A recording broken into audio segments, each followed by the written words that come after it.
And one of the beautiful things that happens when you go into the wild, and this can be any wild, is that it starts to change you.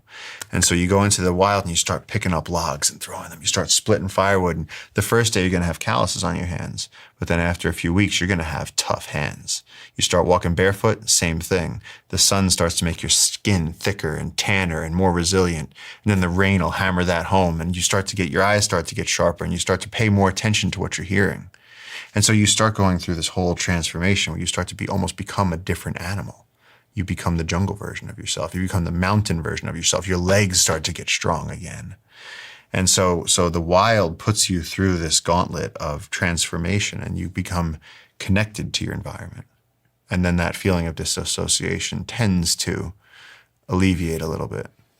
I heard about this particular part of the brain that changes as well. You talked about transformation. Yeah.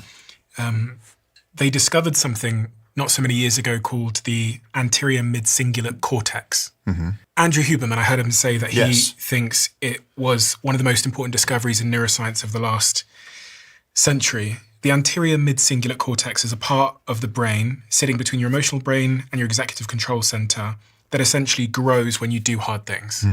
Not when you do things that, specifically when you do things that you don't want to do, but you do them anyway. So not running a marathon because you enjoy it, things you don't want to do and you do it anyway. And it went through, some of the studies I saw said that younger people that have been born into this sort of doom scrolling generation have smaller ones.